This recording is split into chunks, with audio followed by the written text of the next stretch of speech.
नमस्कार. सिटी दर्शकांचं हार्दिक स्वागत. आज आपल्या सोबत आहेत बल्लारशा विधानसभा क्षेत्रातील अपक्ष उमेदवार डॉक्टर अभिलाषा बेहरे गावतुरे. बल्लारशा विधानसभा क्षेत्रात doctor Sudhir Mungantiwar versus doctor Abhilasha Behare Gavture हा असा सामना रंगणार.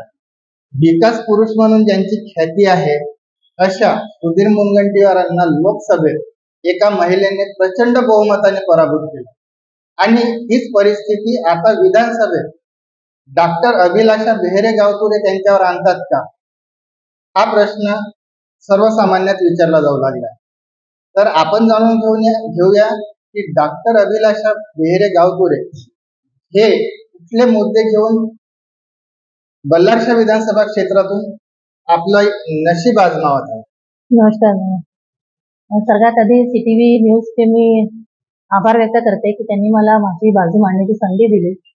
आणि जसं आपण विचारलं की आम्ही बल्लारशा 72 विधानसभा लढतो आहे आणि डॉक्टर सुधीर मुनगंटीवार यांच्या विरोधात लढतो आहे आणि आम्ही मूलभूत मुद्दे घेणार आहोत. अगदी माणसाला जगण्यासाठी ज्या गोष्टी लागतात सकाळपासून रात्रीपर्यंत तेच मुद्दे आम्ही घेणार आहोत. आम्ही विकासाच्या खूप मोठ्या बाता, खूप मोठ्या थापा नाही मांडणार. आम्ही बिल्डिंग, पूल, बस स्टँड, झाडं याबद्दल नाही बोलणार. तर आम्ही मूलभूत आम्हाला आमच्या लहान शाळेत जाणाऱ्या मुलांना चांगलं शिक्षण मिळालं पाहिजे. ते ज्या शाळेत बसतात ती इमारत चांगली असायला पाहिजे. तिथे शिक्षक असायला पाहिजे. आमची मुलं जिथे उच्च शिक्षण घेतात ती युनिव्हर्सिटी चांगली असायला पाहिजे. शिक्षणाचा दर्जा चांगला असायला पाहिजे. शिकून मोठे होतात आमचे युवा आणि त्यांना नोकरीच्या शोधात असतात. कुठेतरी अपेक्षा असते की चांगली नोकरी मिळून चांगलं जीवन जगता येईल. तर आम्ही त्यांना रोजगाराची संधी उपलब्ध करून देऊ इच्छितो. आम्ही आमच्या क्षेत्रामध्ये ज्या काही सरकारी योजनेतून, शासकीय योजनेतून ज्या काही गोष्टी होऊ शकतात त्या करून देऊ इच्छितो. तसेच काही बाहेरच्या इंडस्ट्रीज येऊ शकतात का आणि त्या मार्फत आमच्या लोकांचा विकास होऊ शकतो का, त्याबद्दल आम्ही प्रगती होऊ शकते का, त्याबद्दल आम्ही करू इच्छितो. शिवाय आमच्याकडे शेती करणारा खूप मोठा वर्ग आहे. शेतकरी वर्ग आहे, शेतमजूर वर्ग आहे आणि त्याच्यावर अवलंबून असलेले अनेक उद्योग आहेत. तर त्या विषयावर शेती करणारा आमचा शेतकरी कसा बळकट होईल, त्याला कशा पद्धतीने सिंचनाची सोय उपलब्ध करून देण्यात येईल, त्याला बियाणं, त्याला खत कशा पद्धतीने सबसिडाइज रेटमध्ये वेळेवर मिळेल ते सुद्धा, आणि त्याच्या मालाला भाव कसा मिळेल, तो कशा पद्धतीने चांगला जगेल. तसंच आमच्या भागामध्ये इंडस्ट्रीज आहे, कामगार मोठ्या प्रमाणात आहे. कामगारांचे अनेक प्रश्न आहे, आरोग्याचे प्रश्न आहे. आमच्याकडे हॉस्पिटल करोडची इमारत उभी आहे दवाखान्याची, पण वेळ पडली तर साध्या साध्या गोष्टींसाठी नागपूरला रेफर करण्यात येतं. डिलिव्हरी डिफॉल्ट झाली किंवा ऍक्सिडेंटची केस झाली, हल्ला झाला हिंस्र पाण्याचा, तरी सुद्धा नागपूरला रेफर करण्यात येतं. सिटी स्कॅन चालत नाही, सोनोग्राफी होत नाही वेळेवर, औषधी नसतात वेळेवर. आणि म्हणून करोडोची 800,000 करोडची बिल्डिंग बांधायची आणि साधं तिथे 2 रुपयाचं इंजेक्शन सुद्धा नसायचं. ही सुद्धा शोकांतिका आम्ही किती दिवसापासून बघतो आहे आणि म्हणून या मुद्द्यावर आम्ही हात घालणार आहोत. शिवाय आमच्या शेतकऱ्यांनी शेती जिथे करतात तिथे आजूबाजूला वन आहे आणि वन असल्यामुळे फक्त हिंस्र प्राण्यांची संख्या वाढलेली आहे. वाघांची संख्या वाढवायची आणि सफारी चालू करायची अशा पद्धतीने आमच्या पालकमंत्र्यांच्या वनमंत्र्याचं धोरण राहिलेलं आहे. म्हणजे एकदा जर वाघ वाचला तर वाचला पाहिजे, पण शेतकरी मेला तरी चालेल, गुराखी मेला तरी चालेल, पण वाघांची संख्या वाढली पाहिजे अशा पद्धतीचं धोरण आहे. त्याबद्दल आमचा त्याला विरोध आहे की तुम्ही समतोल ठेवून आम्ही समतोल ठेवून या गोष्टी करू. शेतकरी पण सुरक्षित तिथे शेती केला पाहिजे. शिवाय आमच्याकडे गुराखी वर्ग आहे, धनगर वर्ग आहे, खूप मोठ्या प्रमाणात आहे. कोरोना नंतर त्यांनी बाहेर जाणं सोडलेलं आहे, ते इथेच राहतात आणि आपले गुरंढोरं पोसतात. जवळपास आमच्या मूळच्या आजूबाजूला 17,000 गुरं आणि मेंढर असलेला हा समाज आहे. त्यांना चरायची क्षेत्र नाही आहेत आणि महसूलच्या जमिनीवर FDCच्या नर्सरीज आहेत, तिथे चराई क्षेत्र व्हायला पाहिजे होते. तिथे FDCच्या नर्सरीज आहेत. नर्सरी वाढवून वाघांची संख्या आणि हिंस्रप्राण्यांची संख्या वाढवण्याचं कार्य सुरू आहे सफारी. पण आमचा मुद्दा हाच राहील की तिथे चराई क्षेत्र कसे उपलब्ध झाले पाहिजे. ग्रामस्थ आणि वन विभागांच्या संयुक्त सहकार्याने कशा पद्धतीने गावकऱ्यांचा सुद्धा विकास झाला पाहिजे, प्रगती झाली पाहिजे आणि वन विभागाची सुद्धा प्रगती झाली पाहिजे. या पद्धतीने आम्ही धोरण आम्ही आखू. आणि आमच्या भागामध्ये इंडस्ट्रियल डेव्हलपमेंटच्या नावाखाली अनेक जमिनी घेतल्या गेलेल्या, पोहण्याच्या आजूबाजूला जमिनी घेतल्या गेलेल्या आहेत. त्यांनी 2017-18 ते अधिग्रहित केल्या गेलेल्या आहेत आणि अतिशय कवडीमोल भावाने शेतकऱ्यांकडून जमिनी अधिग्रहित केल्या गेल्या आहेत आणि काही जमिनी अधिकृत आहेत त्यांच्या त्या बाबतीत त्यांना नोटीसच दिलं जातं की या भावात जमीन घ्या, नाही तर आम्ही जप्त करू. आणि आमचं म्हणणं आहे की जमीन अधिकृत विकास जर करायचा असेल तर आम्ही अधिकृत करू, पण शेतकऱ्यांना त्यांना वाटेल तो मोबदला देऊन आम्ही तो त्यांना हे करू, त्याच्या जमिनी घेऊ. शिवाय फक्त जमीन अधिग्रहण करून पैसा घेणार नाही, तर त्यांना नोकरी सुद्धा देऊ आम्ही शेतकऱ्यांना, त्यांच्या मुलाला. आणि या पद्धतीने आमचा विकासाचा रोडमॅप असणार आहे. आणि अनेक वेगवेगळ्या व्यवसाय करणारा, पारंपरिक व्यवसाय करणारा आमच्याकडे समाज आहे. कुंभार समाज आहे, केवट समाज आहे, आपला मासेमारी करणारा समाज आहे. आणि मत्स्य मंत्रालय ज्यांच्याकडे आहे, अशा आमच्या पालकमंत्र्यांकडे मंत्र्यांनी त्या मंत्रालयाकडे अजिबात दुर्लक्ष केलेलं आहे. त्या लोकांची प्रगती खुंटलेली आहे, उलट कमी झाली, अधोगती झालेली आहे मी म्हणेन. जे लोक मालक होते तलावाचे, आज ते नोकर होऊन बसलेले आहे. बिजाई, त्यांच्या माशांचे बिजाईचे प्रश्न आहेत, बिजाईचे ठेके दुसऱ्या कंपन्यांना देण्यात आलेले आहेत. त्यांचे जे तलाव होते ते तलाव बचत गटाला दिले, आणि हे लोक जे व्यवसाय करत होते ते आज करू शकत नाही. मासेमारी ते करतात, पण जोखमीचं काम ते करतात, पण जेव्हा मासे विकण्याची वेळ येते, बाजारपेठ उपलब्ध करून वेळ येते, तेव्हा ती केल्या जात नाही. आणि त्यांना कुठल्याही कोल्ड स्टोरेज म्हणतो आपण, शीतगृह असायला पाहिजे. आणि अशा पद्धतीने हा समाज आहे, त्या प्रत्येक समाजाच्या प्रश्नांना आम्ही हात घालू, त्या प्रत्येक त्यांच्या व्यवसायाला आम्ही त्याचा व्यवसायाचा विचार करू. कुठे प्रगती हे झालेली आहे. ताई, मला एक प्रश्न असा विचारायचा आहे की इतके वर्ष झाले ते राजकारणात आहे आणि पालकमंत्री, राज्याचे मंत्री, कॅबिनेट मंत्री, हा सगळा म्हणजे इतकं सगळं असताना राज्यात सत्ता त्यांची, केंद्रात सत्ता त्यांची, तर त्या दृष्टीने जर पोंभुर्णा, मूळ, बल्लारपूर या तालुक्याचा जर आपण विचार केला तर तो त्या प्रमाणात विकास दिसत नाही. अनेक वेळा अशा चर्चा उद्भवतात की त्यावेळेस त्याच्याकडे बोट दाखवल्या जातात. तर त्याला विकास म्हणायचा की विकासाची नेमकी कल्पना तुमची? छान प्रश्न विचारला आपण. विकास आम्हाला दगड धोंड्यांचा विकास मान्य नाही. आम्हाला फक्त मोठमोठ्या बिल्डिंग आणि बॉटनिकल गार्डन आणि इमारती आणि बगीचे आणि इको पार्क हे आम्हाला अपेक्षित नाही. मानवाचा विकास हा महत्वाचा आहे. मानव हा केंद्रबिंदू आहे या सगळ्या विकासाचा. आणि त्याचा विकास कसा होईल? त्याचा विकास म्हणजे त्याचा मेंदूचा विकास होण्यासाठी चांगलं शिक्षण पाहिजे, त्याच्या पोटाला भाकरी मिळवण्यासाठी त्याला रोजगार पाहिजे, त्याचं आयुष्यमान चांगलं असण्यासाठी त्याला चांगला दवाखाना पाहिजे, चांगले हेल्थ फॅसिलिटीज पाहिजे. आणि WHO जी विकासाची, मानव विकासाची व्याख्या करते, त्याच्यामध्ये या सगळ्या गोष्टी येतात. पण त्या सगळ्या गोष्टींकडे अनेक वर्षापासून आमच्या पालकमंत्र्यांनी, इथल्या विद्यमान आमदारांनी कित्येक वर्ष दुर्लक्ष केलेलं आहे. आणि जेव्हा जेव्हा आम्ही विकास विचारतो तेव्हा ते आम्हाला एखादं जुनं बसस्टँड तोडतात आणि नवीन बांधतात, आणि ते सुद्धा गळणारं असतं. मग ते छत्री पण देतात आम्हाला गळत्या बसस्टँडला जाण्यासाठी. तर अशा पद्धतीने झाडं लावतात. हजारो म्हणजे 400-500 एकर जमीन तोडल्या गेली आणि त्याच्यात तिथे बॉटनिकल गार्डन बनवण्यात आलं. शिवाय तिथे रोजगार सुद्धा नाही देण्यात आला स्थानिक लोकांना. आणि आज त्या ठिकाणी तो भाग इतका दुर्लक्षित झालेला आहे की जे पैसे टॅक्सपेअरचे पैसे आहेत, करदात्यांचे पैसे आहेत, ते करदात्यांचे पैसे अशाच पद्धतीने पाण्यात चालले आणि फक्त इथे कमिशनखोरी चाललेली आहे. माझा सरासरी आरोप आहे की बल्लारपूर विधानसभा क्षेत्रामध्ये विद्यमान आमदाराकडनं फक्त कमिशनखोरी चाललेली आहे. कमिशन हेच त्यांचं मिशन आहे. काहीतरी अवाढव्य असं करायचं जे कोणाच्या कामाचं नाही, आणि कमिशन घेऊन त्या प्रकल्पाला पूर्णपणे दुर्लक्षित करायचं. त्यातून काय लोकांचा विकास झालाय, मला वाटतं त्याचं ऑडिट व्हायला पाहिजे, सोशल ऑडिट व्हायला पाहिजे की नेमकं हा प्रोजेक्ट बनला आणि किती झालं, प्रगती झाली लोकांची, किती फायदा झाला लोकांचा, या पद्धतीचं ऑडिट व्हायला पाहिजे. पण त्या कुठल्याच गोष्टीचं ऑडिट होत नाही. बरं, तुम्ही तुमच्या मतदारसंघात जेव्हा आता जाता, लोकांच्या गाठीभेटी होतात, तर या गाठीभेटी झाल्यानंतर म्हणजे त्या सामान्य मतदारांचं काय म्हणणं आहे की त्यांना कसा म्हणजे तो विकास पाहिजे आहे, किंवा खाजगीत ते जे बोलतात आहे, म्हणजे आमच्या चॅनलमध्ये एक सर्वे केला, त्या चॅनलच्या सर्वेमध्ये त्यांना असा विकास नको आहे, परंतु आज म्हणजे असा बलाढ्य तुल्यबळ म्हणजे उमेदवार तुमच्या समोर उभा आहे, त्या म्हणजे पैशाने बाकी सर्व गोष्टीने तो तुल्यबळच आहे. तर तुम्ही नेमका त्यांचा सामना कुठल्या पद्धतीने आणि कसे कराल? आमच्या समोर नक्कीच सुधीर भाऊ अतिशय बलाढ्य उमेदवार आहेत.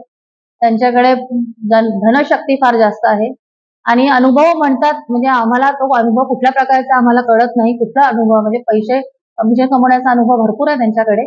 आणि म्हणून ह्या सगळ्या गोष्टी लोक अगदी उघडपणे बोलतात की आम्हाला असा विकास करणारा व्यक्ती नको, आणि म्हणून लोकसभेमध्ये जर जनतेने त्यांना त्यांची जागा दाखवलेली आहे 48,200 मागे आणून, तर त्यांच्या विकास कामावरच दाखवलेली आहे की हा खोटा नाटा दगडधोंड्यांचा विकास आणि विकासाच्या थापा आम्हाला नको. आमच्या पोटापाण्याचे प्रश्न सुटत नाहीये, बेरोजगारीचा पूर आलेला आहे, आमच्याकडे शेतीचे हंगाम नाहीयेत. 3 महिन्याचं काम केल्यानंतर आमच्या लोकांना काही काम उरत नाही सिंचनाची सोय नसल्यामुळे. आमचे लोक तेलंगणा आणि बाजूच्या राज्यामध्ये जातात मिरची आणि कापसाच्या ह्याच्यासाठी. तर लोक आणि हजारोचे लोंढे रोज पुण्याला आणि मुंबईला जातात. इथे इंडस्ट्रियल बेल्ट आहे, हा चंद्रपूर इंडस्ट्रीज आहेत, सगळ्या गोष्टी आहेत, तरी सुद्धा एवढे बेरोजगारीचा जर पूर असेल, महापूर असेल इथे, तर मग विचार करण्याची गोष्ट आहे की इंडस्ट्रीज आहे, माइन्स आहेत किंवा मायनिंग इंडस्ट्रीज आहेत आणि सगळ्या गोष्टी आहेत असताना आम्ही बेरोजगार का, आमचे युवक बेरोजगार का बरं लोंढ्याचा लोंढा पुन्हा मुंबईला चालला आहे, इतर राज्यात चाललेला आहे.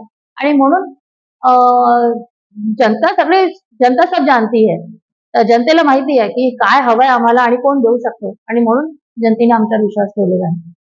ताई, हा जो तुमचा मतदारसंघ आहे हा मॅक्झिमम आदिवासी बहुल मतदारसंघ, आणि आदिवासींची म्हणजे अनेकदा उपेक्षाच होत आलेली आहे की ते त्यांचं जीवनमान, त्यांचं राहणीमान जसं पूर्वी होतं ते आज म्हणजे आपण 21व्या शतकात आहोत आणि आपण हे म्हणतो की म्हणजे विश्वशक्ती म्हणजे विश्वगुरूंची विश्वशक्ती आहे. आपण देशाचं म्हणजे अनेक देशांमध्ये भारत हा देश मोठ्या म्हणजे 1 नंबरचा क्रमांकाचा राहील. तर हे सगळं जेव्हा आपण ऐकतो आणि वास्तविकता याच्या अगदी विपरीत आहे, तर या आदिवासी बांधवांसाठी तुमच्या मनात काय? नक्कीच मोठ्या प्रमाणात आदिवासी बांधव आमच्याकडे राहतात आणि अतिशय अभिमानाने आदराने मला बोलावंसं वाटते की जी काही जंगल संपदा आहे, वनसंपदा आहे, ती त्यांच्यामुळे आहे. त्यांनी त्याला वाढवण्याचं, संवर्धन करण्याचं आणि निर्माण करण्याचं कामही त्यांनीच केलं. पण आज ते लोक जेव्हा शेती करतात त्या भागामध्ये, तेव्हा त्यांच्या उभ्या पिकावरून बुलडोजर फिरवण्यात येते.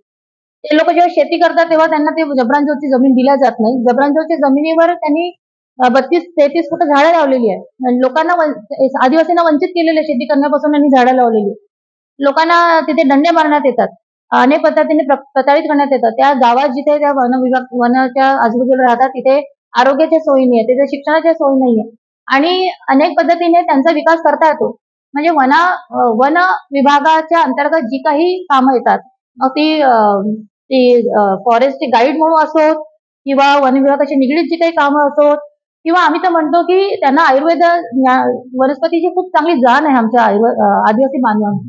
इथे रामदेव बाबा सारखे लोक येऊन मोठी इंडस्ट्री उभी करू शकतात, ज्यांना त्याचं काही नॉलेज नसेल, आणि ज्यांना नॉलेज आहे त्यांच्यासाठी कुठलाच उद्योग तिथे निर्माण होत नाही. एवढी मोठी वनसंपदा आहे आणि आयुर्वेदिक औषधी आहे, आणि जाण असलेले लोक आहे, पण त्यांच्या पोटाला भाकरी देण्यासाठी, त्यांच्या हाताला काम देण्यासाठी कार्यक्रम होत नाही. आणि म्हणून आम्ही जर आलो तर आम्ही त्या लोकांना ज्यांना ज्ञान आहे वनाचं, त्यांना गाईड पासून त्या सगळ्या गोष्टी देऊ त्यांना. आणि महत्वाचं म्हणजे पेसा कायदा, ज्या भागात आदिवासी बहुमूल आहे, आणि मान्य सुधीर भाऊंनी त्यांना प्रॉमिस केलं होतं, वादा केला होता की आम्ही पेसा कायदा लागू करू. राज्यपालांना त्यांनी बोलवलं, पण पेसाचं ते सुद्धा बोलले नाही किंवा त्याला कायदा लागू करण्याची बात बोलली नाही. डिलीट मिळवून घेतली राज्यपालांना बोलून त्यांनी, पण ज्या कारणासाठी त्यांनी बोलवलं होतं राज्यपालांना त्यांना तो न्याय मिळाला नाही. आणि आजही आदिवासींच्या तोंडाला पाने पुसले जातात. त्यांच्या आरोग्याचे प्रश्न आहेत, त्यांच्या शिक्षणाचे प्रश्न आहेत. इथे आमच्या आदिवासी बांधवांची मुलं शिकतात, त्या वेळेवर त्यांची डीबीटी येत नाही, 4-5 महिने डीबीटी येत नाही. त्यांच्या शिक्षणाचे प्रश्न अडथळे निर्माण केले जातात, आणि तो वर्ग प्रवाहात यावा यासाठी सुद्धा बऱ्याच गोष्टी व्हायला पाहिजे. पण दुर्दैवाने काय झालेलं आहे की बीजेपी सरकारने यांना न्याय देण्याचं काम सोडून SC-ST वर्गीकरणाचा विषय छेडलेला आहे, आणि प्रत्येक वर्गाला कुठे ना कुठे प्रताडित करण्याचं काम सुरू आहे. जी लोक प्रवाहात यायला पाहिजे त्यांना तेवढे टक्के देण्यात आलेले नाहीये, आणि त्यांना मागे आणण्यासाठी अनेक षडयंत्र बीजेपी करते. बरं, मला आता एक प्रश्न असा विचारायचा की म्हणजे आता निवडणुकीच्या पार्श्वभूमीवर महायुती सरकारने जी लाडकी बहीण योजना राबवली, कारण त्यांना जेव्हा कळलं की लोकसभेत आपल्याला फार मोठा फटका महाराष्ट्रात बसलेला आहे आणि मध्य प्रदेशच्या धर्तीवर त्यांनी लाडकी बहीण योजना सुरू केली.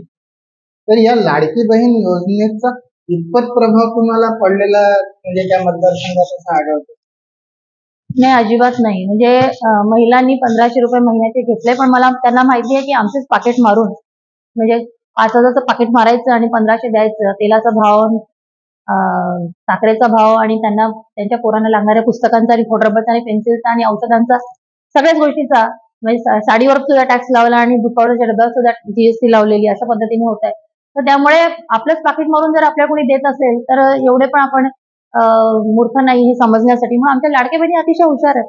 त्यांनी घेतले पैसे कारण की त्यांचेच होते, पण आमच्या लाडक्या बहिणी त्याला बोलणार नाही. आणि मी त्यांना माझ्या लाडक्या बहिणींना मी त्यांना त्यांना प्रॉमिस किंवा त्यांना वादा करू इच्छिते की मी या माझ्या लाडक्या बहिणीच्या लाडक्या पोरींना मी माझ्यासारखं डॉक्टर बनवेल, माझ्यासारखं इंजिनियर, कर्मचारी, अधिकारी बनवेल. आणि माझ्या लाडक्या बहिणी फक्त 1500 नाही, 15,000 घेतले पाहिजे महिन्याचे, कमीत कमी ते 1.5 लाख घेतले पाहिजे आमच्या पोरींनी अधिकारी, डॉक्टर आणि त्या ठिकाणी जाऊन. आणि म्हणून ज्या काही शिक्षणाच्या सोयी लागतात आमच्या लाडक्या बहिणीसाठी, मग ते बसेची सोय असो किंवा चांगले शिक्षक, चांगली शाळा, चांगले बिल्डिंग, चांगलं वातावरण आणि अतिशय एन्करेजिंग. मी प्रत्येक विद्यार्थ्यांनी प्रत्येक शाळेत जाईल आणि त्यांना मी बघेल की त्यांना शिकवलं जाते की नाही व्यवस्थित, त्यांचे शिक्षक आहेत की नाही पुरेसं, त्यांची प्रगती होते की नाही. आणि त्या माझ्या लाडक्या बहिणींना मी माझ्यासारखं डॉक्टर आणि बाकी चांगल्या पद्धतीने त्यांचं संगोपन होईल असं बघेल. काही म्हणजे बल्लारपूर विधानसभा क्षेत्र या क्षेत्रात आजवर म्हणजे सुधीर भाऊंच्या विरोधात असा म्हणजे हमखास तुल्यबळ उमेदवार आजपर्यंत दिला गेलेला कधी ऐकिवात नाही किंवा तो दिलेलाही. म्हणजे तुमचं नाव काँग्रेस पार्टीतर्फे चर्चेत असताना नेमके कुठे माशी शिंकली असं तुम्हाला वाटतं की जी सीट म्हणजे जिथे तुम्ही आज अपक्ष लढताय, परंतु जर काँग्रेसची सीट मिळाली असती तर त्यावेळेसची परिस्थिती कशी? सगळ्यात आधी तर मी सांगू इच्छिते की गेल्या 30 वर्षापासून काँग्रेस तिथे चांगला उमेदवार न दिल्यामुळे हरते आहे. नेहमी कमजोर उमेदवार देते आणि आता सुद्धा कमजोर उमेदवार दिलेला आहे आणि ते फक्त भाऊच्या काळजीपोटी दिलेलं आहे. आणि म्हणून आमच्या शुभेच्छा त्यांना. पण आम्ही लढणार आहोत आणि मी जरी अपक्ष असली तरी जनता माझा पक्ष आहे. सगळ्या जनतेने आम्हाला आवाहन केलेलं आहे किंवा आम्हाला म्हटलेलं आहे की ताई तुम्ही उभा राहा, आम्हाला तिसरा विकल्प हवा आणि म्हणून आम्ही उभं राहिलेलो आहे. आणि नक्कीच जर काँग्रेसने सीट दिली असती तर मी म्हणते की मी जिंकून आली नसती, काँग्रेस जिंकून आली असती यावेळेस. पण तरी सुद्धा आम्ही तर जिंकणार आहोत. आम्ही लढाई पूर्ण जोमाने आणि पूर्ण याच्यात लढणार आहोत आणि आम्ही जिंकणार आहोत. आणि आम्ही जनतेसाठी लढणार आहोत आणि जनतेसाठी जिंकणार आहोत आणि आम्ही जिंकू म्हणजे जनता जिंकणार. आणि मला आणखी एक सांगायचं आहे की लोकशाही जर जिवंत ठेवायची असेल तर अपक्ष उमेदवार जरी असला तर पण तो जर गुणी असला, तो कर्तृत्वान असला, कार्यक्षम असला तर नक्कीच जनता त्या अपक्ष उमेदवाराला पण निवडून देते. आणि अनेक उदाहरण आपण आपल्या जिल्ह्यातच पाहिलेलं आहे आणि म्हणून आम्ही अतिशय आशावादी आहोत. तर आपल्यासोबत होत्या अभिलाषा ताई आणि प्रचंड आत्मविश्वास त्यांनी त्या सगळ्या प्रश्नांची उत्तरं दिली. बल्लारपूर विधानसभा क्षेत्रात एक विकल्प ठरू इच्छिणाऱ्या अभिलाषा ताई या नक्कीच निवडून येतील असा त्यांचा आत्मविश्वास सांगतो आहे. आणि CTVच्या शुभेच्छा सुद्धा त्यांच्या सोबत आहेत. CTV करिता वैभव रोयारकर सोबत बोललो.